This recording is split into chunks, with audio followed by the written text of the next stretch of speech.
Hello class, these are our notes for section 2.4 in Algebra 2. We're looking at combining polynomials. So this should be another review today, but it's good practice. It's good for us to just refresh our memories before we work on this chapter. So if we add two integers, so I guess some of it's new. You guys played around with adding integers. If we add two integers, subtract one from the other, or multiply them, the result is another integer. The same thing is true for polynomials. So I think that is a really cool thing, and I am glad that we're able to do that activity. So when we look at adding and subtracting polynomials, again, this part's review, combine like terms. Like terms have the same variable and exponent.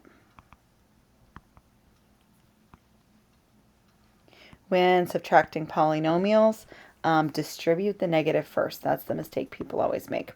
We're going to look at a couple different formats for adding and subtracting, and you can use whatever method you like as long as you're getting the right answer. So the horizontal method is just to kind of regroup. So I have a 3x cubed plus an x cubed, negative 2x squared, and a negative 5x squared. So remember, it's always the sign that's in front.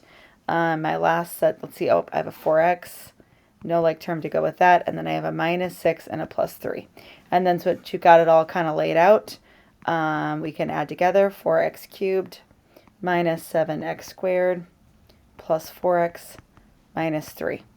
Most of the time we kind of just skip that step, right? If we know we're adding, then in our heads we're saying, oh, there's a 3x cubed, there's a 1x cubed. We're just going through and finding like terms, and that's fine. That's a good way as well.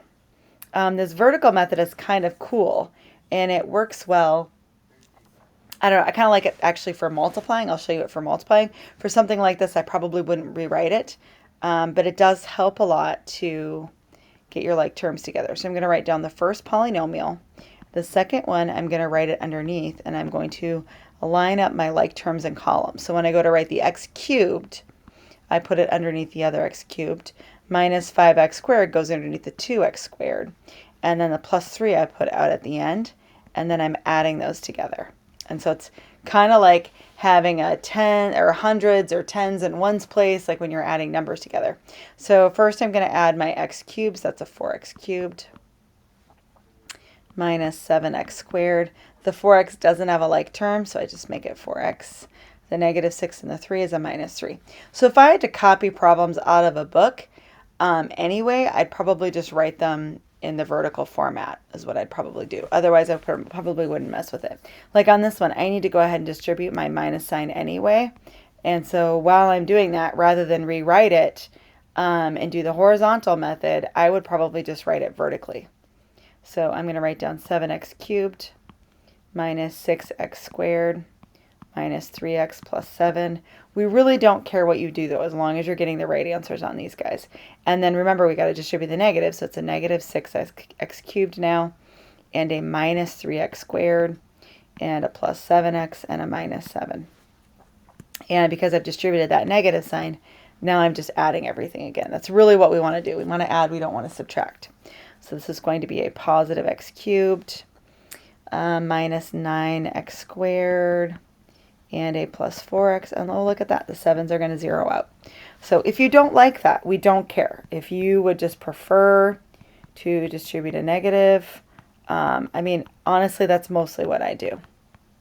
I do find, though, that sometimes it's tedious looking for those like terms, and so it can be kind of nice to write it out in that vertical format. You've got one you're going to try right here. Go ahead and try it, and then I'll work mine out. I'm not going to bother with vertical on this because it's not very many terms. I always put a line through my z's so I can tell which one are z's and which ones are 2's. I had to distribute the negative to all of these guys and put my like terms together. Again, you could use a vertical format. You don't have to. I didn't regroup this one at all, right? I just wrote it out and went for it.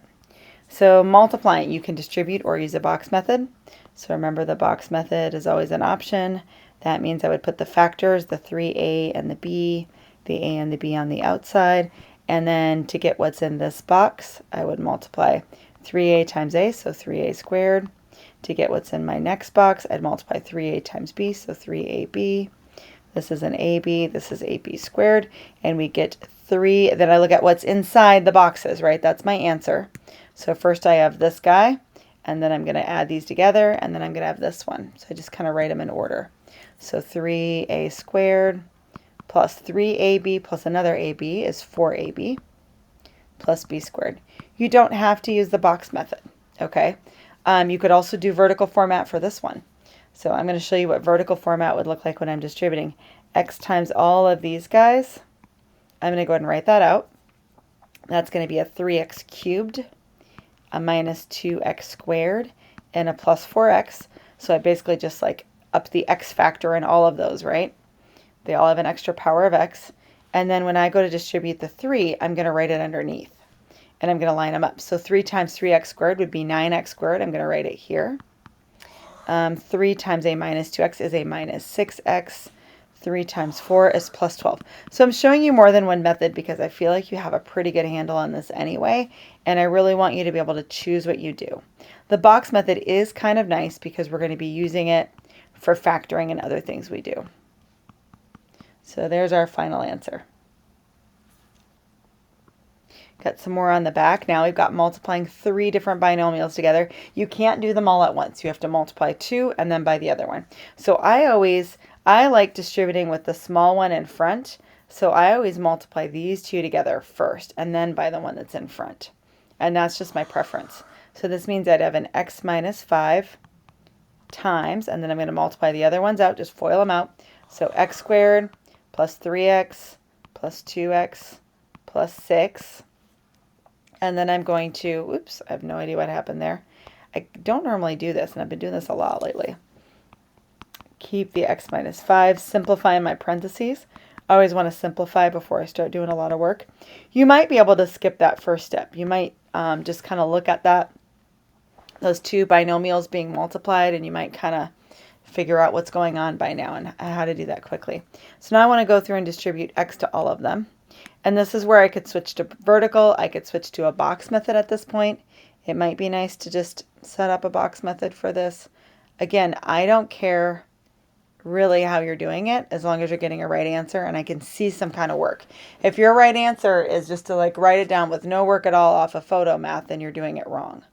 That's the only way you can really screw this up. So I'm going to go ahead and do box method on this one, just to change it up and try some different stuff. So x and x squared is x cubed. This one's going to be a 5x squared and a 6x. In the next row I have negative 5x squared, negative 25x, and a negative 30. And then remember these got the diagonals are going to be where we go ahead and add them together. So my final answer would be an x cubed. And let's see, the x squared terms are zeroing out, a negative 19x from the 6x minus 25x and a negative 30 or minus 30 at the end. So there we go. Okay, another one, third power. I cannot just bring the third power to the 2m and the 3. They are separated by a plus sign. It does not work. So I need to write it out 3 times. And I'm going to multiply. Like I said, I prefer to always multiply the second 2 together because I like distributing last with that small one in front instead of at the end. And I just have a preference. I do not care how you multiply as long as you're doing it correctly. For 4m squared, and then we have plus a 6m and another 6m and a 9. Again, if you know a shortcut to get that, that's even better. The 2m plus 3 is going to stay, and we'd have 4m squared plus 12m plus 9. Okay, now I have to do some distributing. And I could do a box, I could do vertical, I can just go for it and distribute. So 2m times 4m squared, 2m times 12m, 2m times 9. And I think I'm going to write them out vertically this time. Again, you don't have to. You could make this one big horizontal line. So 8m to the third power plus 2m times 12m is 24m squared plus 2m times 9 is 18m. Then I got to do the second row. So I got to multiply this 3 here and here and here. Sometimes the vertical method is kind of nice just because you run out of space. So it gives you a way to stack things. So 3 times 4m squared is 12m squared. 3 times 12m is 36m. 3 times 9 is a 27. And now I can just add them up. That's going to be a 36m squared and 54m and 27. There we go. So something to the third power. Last one, 2x squared times 4x to the third. Well, we just multiply our coefficients, so 8. And then I have 2 factors of x times 3 more, so x to the 5th power. So it might help to think of it as 2 times x times 4 times x, right? This is all I'm doing. So I'm like basically putting my 2 and my 4 in the front, and then I'm kind of collecting all those x's. This is what we're really doing. This is what allows us to do that, if you're not sure. People sometimes want to multiply the 2 and 3 instead of adding them. So I like to think of this as there's 2 factors multiplied by 3 more factors. So we have 5 factors altogether that are being multiplied. So these are our 2 4 notes. Maybe you got a different tip on a better way to multiply or add.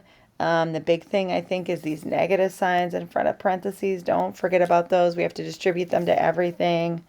But hopefully this is mostly review for you. And as always, if you need help, please ask.